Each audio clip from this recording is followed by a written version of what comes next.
Toys is the story of an eccentric toy maker named Leslie Zevo, played by Robin Williams. Zevo's ailing father passes away, and because of his concern that Leslie is too much of an immature man-child to run the family toy factory, he names his brother, Military General Leland Zevo, as head of Zevo Toys. And the militaristic uncle immediately starts changing the creative nature of the factory and treats the employees like soldiers and even like prisoners. Eventually, the evil uncle becomes interested in developing a military program wherein children would be trained to pilot drones in war. It's a very interesting concept that unfortunately falls flat on its face. I was very disappointed in Toys.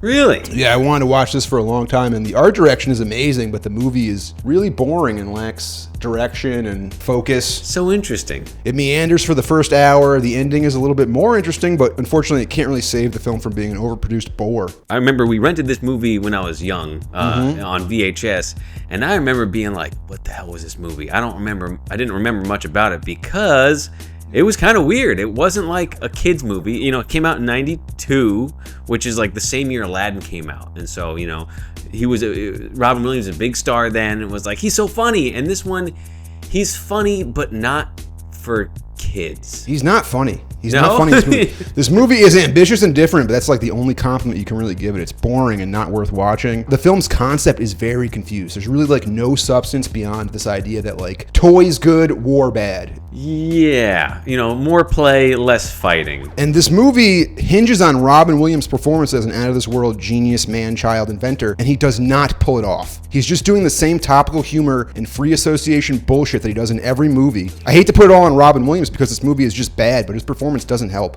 It's really a miss for Robin Williams. It's a terrible Robin Williams movie.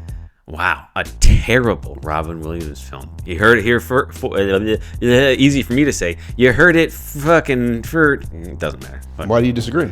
No, I mean, I think Robin Williams has been funnier. I think the whole movie felt very weird, and I think it didn't necessarily jive with me as a kid, and it doesn't necessarily not jive. I feel like you are being critical, but it's not a good movie. Even prime, coked out of his mind Robin Williams couldn't free associate this movie into being funny. Well, I mean, again... And it does feel like he's improvising a lot. Definitely. And it's not good. Robin Williams is good when he has really good material. He's not a good writer. He's notorious for stealing things and kind of doing other people's jokes. Interesting. So he's very charismatic, and he can do a great performance when he has the material. A lot of different voices. Oh, I'm over here. I'm really here. Yeah, but this movie is just a lot of horse shit. It's funny because Barry Levinson was working on this movie for like 10 plus years. He wanted to make it for so damn long, and then it like just kind of fizzled out. Nobody really even talked. It's hard to even find nowadays. You know, it's like a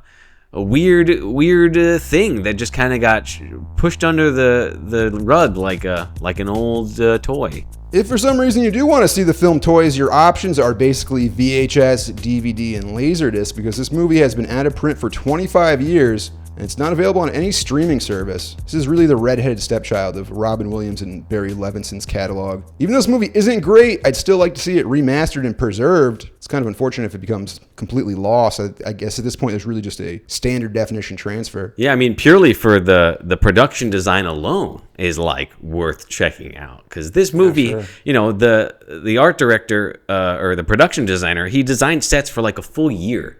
And there are so many freaking sets in this movie. They literally used every single 20th century soundstage when they were filming this.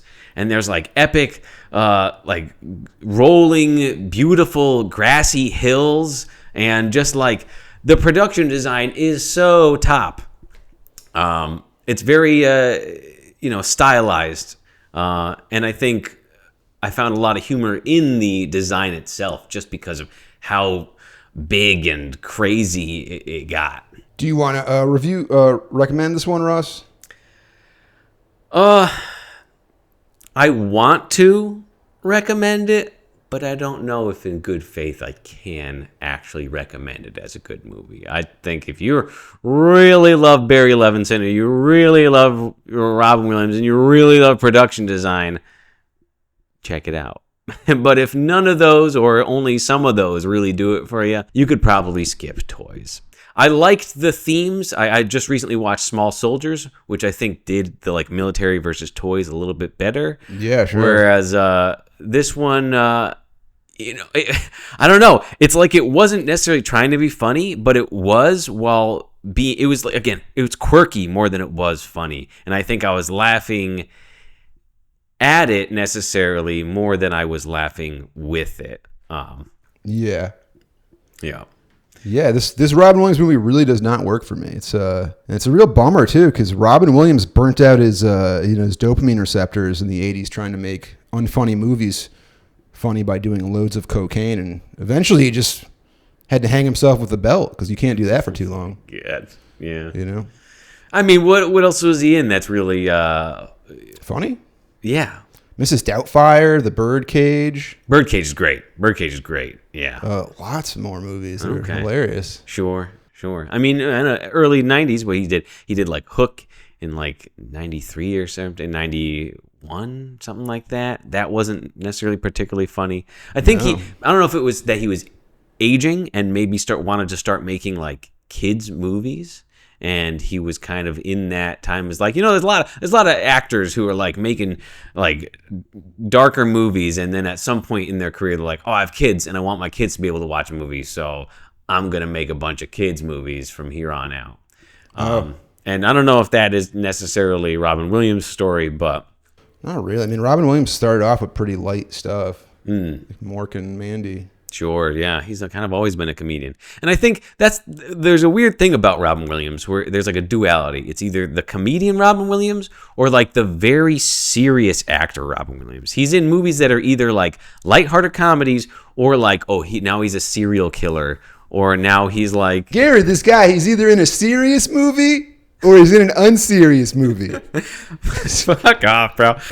Yeah, this is a strange film for sure. Barry Levinson has done some pretty well-received films. He's probably most well-known for Rain Man, which won 4 Academy Awards in 1989, including Best Picture. Critical reception for Toys was generally negative. Barry Levinson was nominated for a Golden Raspberry for Worst Director at the 13th Golden Raspberry Awards. And a lot of the production design feels so kind of like unnecessary and aimless. Like when the general first shows up to the toy factory and the staircase rolls to the door. Yeah. So what is the point of that? Just unnecessary, like, toy nonsense. You kind of see what they're going for, like a toy factory version of like Willy Wonka or something, but it just, man, it really does not work. Interesting. It's quite strange. It's definitely strange, but I think in that way it did work because of how like toy-like and bonkers, and the whole thing felt like a Playmobil factory, just plastic wheels on everything. Why would you have that? Toys, Even the guy as he's dying, he's got one of them spinny beanies, and it's attached to his pacemaker. What a silly gag! Just like the guy's clearly like a silly man. It feels like the movie doesn't know. Is it trying to be a dark comedy? Is it trying to be like a whimsical movie? It's like very confused and just like never really figures it out. And the Christmas dance number at the beginning. Yeah, I thought that was weird. Yeah, everything about it, just real bonkers. A lot of the visual gags don't really work, but I did think it was kind of funny when LL Cool J, who plays Robin Williams' cousin, just kind of appears out of the couch. Yeah, that's great. And to be honest, LL Cool J in general is kind of the standout performance in this film. He's good. He plays the whole thing like dead serious, whether he's dressed like a couch or wearing a pseudo-Nazi uniform. He commits to the role and does a perfect performance as a militaristic, overachieving, son of the evil uncle. Right. Just a military man. He doesn't like his peas touching his meat. He's a military man, Gary. Yeah. Yeah, he's very like OCD. Yeah. And, I feel like this movie touches It's actually like a great performance from a very young LL Cool J. Yeah, he was great. He was honestly, like you said, one of the best performances in the movie.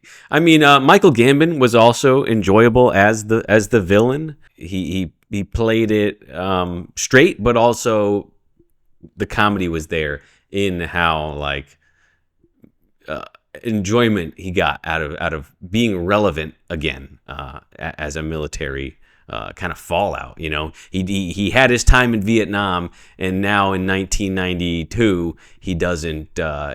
War's not so much relevant anymore. The puke scene. With the shrinking walls, where they're all the shrinking walls was assessing, great. The assessing puke on the table and different ethnocentricities of puke. You know, the different food that's the same scene where the room is shrinking. Yeah, exactly. Yeah, the room is shrinking is great. The love interest angle with Robin Wright makes absolutely no sense and is totally weird and shoehorned in. Yeah, super shoehorned. But I think the big problem with the movie is really the Robin Williams character makes absolutely no sense. He's supposed to be like this bizarre man-child who can't run the factory, but he's not. Right, he's obviously running the factory the entire time. Yeah. Yeah, like, why would his father not believe in him to, like, give him that role? The little robot that watches Robin Williams have sex. Yeah.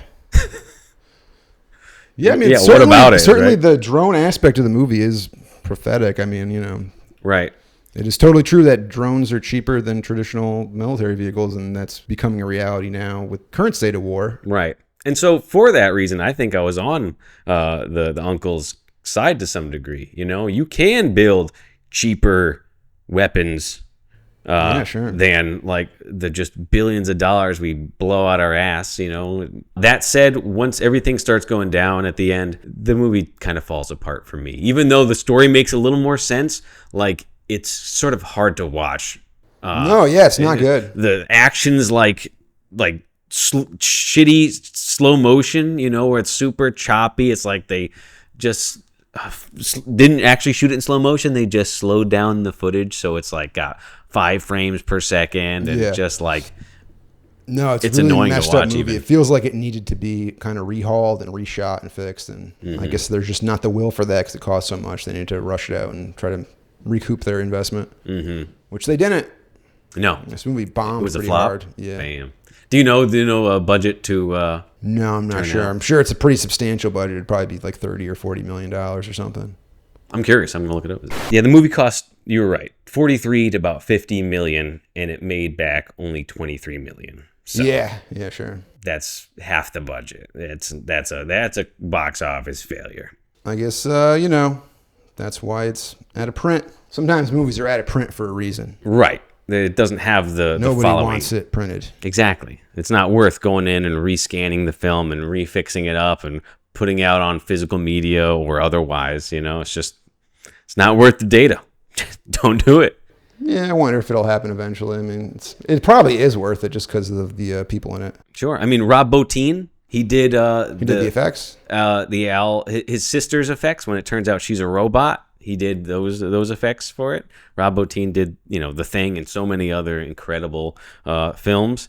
Hans Zimmer score. Hans Zimmer is incredible. It's just like it had so many people. No, it had a lot of talent. It literally won Academy Awards, and it still is flopped and was a terrible movie. It's almost impressive. It's a real triumph of art direction, but cinema, unfortunately, isn't really just about art direction. Right.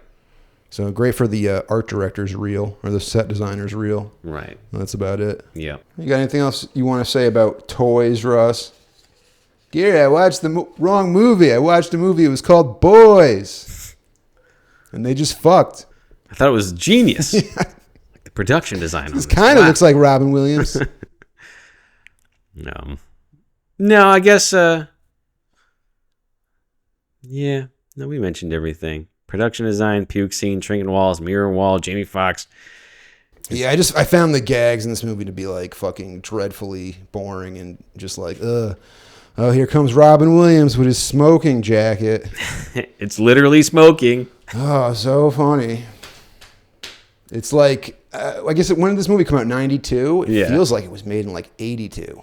Sure. It's very 80s. It's been he worked on it for 10 years, so it probably was written in 82. I think he was trying to make this movie since like 1979. Holy shit. Yeah, it's very boomery. It's like, he watched The Wall, and he's like, yeah, we'll have them come in and they're wearing like Nazi uniforms because they're like fascists. It's real boomer slop.